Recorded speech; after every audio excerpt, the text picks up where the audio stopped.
Entre las grandes reformas que ha promovido el gobierno ha destacado la del sistema financiero. Se pretende crear, según palabras del Ejecutivo, un modelo socialista en los mercados del dinero. ¿Qué pasa con los bancos? ¿Cómo funcionan? ¿Cómo van a funcionar dentro de este modelo? Sanguino explica que en la banca pública y la banca privada tendrán mecanismos diferentes. Por ejemplo, las tasas de interés que usted va a tener que pagar por algunos préstamos va a variar según la institución a la cual usted acuda. Veamos. La diferencia fundamental actualmente entre lo que es la banca pública y la banca privada radica que la banca pública es propiedad social, mientras que la banca privada, como el mismo término lo dice, está en manos de personas naturales, privadas, grupos de accionistas, propietarios de ese capital con que se inicia la actividad financiera.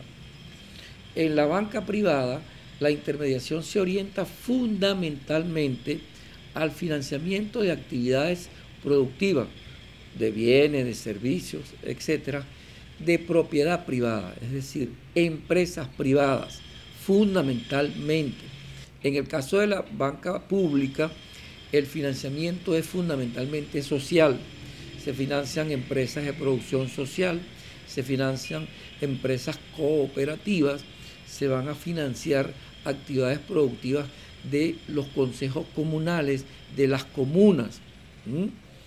Y los intereses, en un caso y en otro, que se cobran o que se aportan por depósitos y por créditos, varían en uno y en otro. En la banca pública, a pesar de que hay una regulación de parte del Banco Central, allí el diferencial es mayor en comparación al comportamiento de lo que llaman la tasa de interés nacional. En la banca privada no hay la obligación de poner un interés que genere un retorno de lo que usted está financiando. Puede establecer un mínimo, puede prestar al 1%, puede prestar al 2%. Aquí no presta el 1%, el 2%, porque aquí usted tiene que remunerar a quien le ahorra, que es privado. En este caso, fundamentalmente, la disponibilidad del recurso del ahorro es del Estado. En esta entrevista, Ricardo Sanguino también ratifica las positivas proyecciones económicas que tiene el gobierno y el sector oficial en general para el resto del año.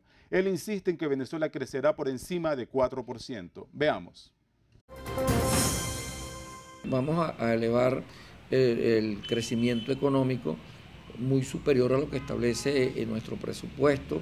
Pudiéramos estar hablando de entre un 3 y un 4% el crecimiento de nuestra economía. Reduciremos aún más el índice de desocupación. Pudiéramos estar al final, y sobre todo tomando en consideración que diciembre es estacional, pudiéramos estar en el orden de un 5 o 6%. Tendremos una balanza de pago positiva.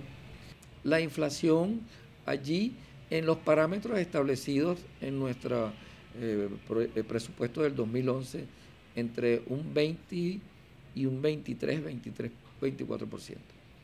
Bueno, para finalizar, queremos decirle a los usuarios y usuarias de este canal que el gobierno bolivariano tiene como norte el lograr la mayor suma de felicidad posible de nuestro pueblo, que el pueblo organizado conjuntamente con nuestra Fuerza Armada Nacional Bolivariana avanzaremos hacia la profundización y el logro del socialismo del siglo XXI. Esta semana el caso de las empresas básicas de la CBG saltó de las páginas económicas a las páginas de sucesos de los diarios. La lamentable muerte de un dirigente sindical enfatiza una vez más la crítica situación que se está viviendo en estas filiales de una corporación que pretendía construir un modelo diferente para Venezuela, una alternativa al petróleo para industrializar el país. Hoy traemos al diputado Alfredo Ramos, un dirigente opositor bien conocedor de la situación de estas compañías, quien explicará qué es lo que está pasando en Guayana. El tema de las empresas básicas está fundamentalmente a la negativa del gobierno en discutir las contrataciones colectivas. Son 4 años que tienen los trabajadores del sector aluminio, Benalún, Alcasa, Carbonorca y Bauxilum, que esperando a los trabajadores por la discusión de la convención colectiva. Y eso ha generado una reacción y un rechazo por parte de los trabajadores que están reclamando que por primera vez en la historia tienen tantos años sin recibir incrementos salariales provenientes de la convención colectiva. Si a eso le sumamos los pasivos laborales, las deudas que se tienen con estos trabajadores, no solamente producto del retraso de la discusión de la convención colectiva, sino a otras incidencias desde el punto de vista salarial, las deudas prácticamente se han convertido en parte de la lucha de los trabajadores del sector aluminio y de todo lo que es el componente de las empresas del sector aluminio. Pero si le sumamos al deterioro de las empresas, un deterioro brutal en los últimos años, nos estamos consiguiendo, por ejemplo, que en el caso de Alcasa, la mayoría de las celdas están paralizadas, están deterioradas y no ha habido una sustitución de las mismas, no ha habido inversión para recuperar las empresas básicas de Guayana del sector aluminio.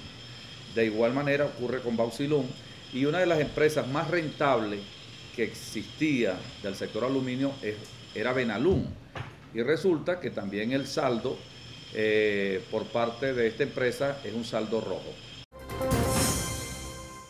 La ya crítica situación de estas empresas se agravó hace un año cuando comenzó el racionamiento eléctrico en el país. Las paradas de producción llevó a cierres de algunas líneas, por ejemplo en Alcasa. Se suspendió la exportación de lingotes de aluminio e inclusive ahora el país está importando este producto que en un momento fue una alternativa entre las exportaciones no tradicionales. La Asamblea Nacional ha creado una comisión especial formada por diputados del gobierno y de la oposición que buscan salidas a la crítica situación de estas empresas. En el fondo, según analistas, lo que se impone es una reconversión completa de estas compañías, cambiar el modelo, porque por ejemplo Carbonorca, la Ferrominera del Orinoco, Sidor, Benalún, Alcasa, todas están produciendo muy por debajo de lo que generaban hace 2 o 3 años. Es tan crítica la situación que sus demandas laborales crecen cada día, cada mes, mientras que sus ingresos vienen en picada. Por ejemplo, Sidor, que está bien endeudada y que no tiene cómo pagar muchos de sus pasivos laborales, ahora está incrementando su nómina nada menos que en 5.000 trabajadores para el resto del año, porque según nos han comunicado empresarios de Guayana, ha emprendido una estatización masiva de empresas proveedoras de bienes y servicios. Son 120 compañías pequeñas y medianas que están siendo absorbidas por Sidor.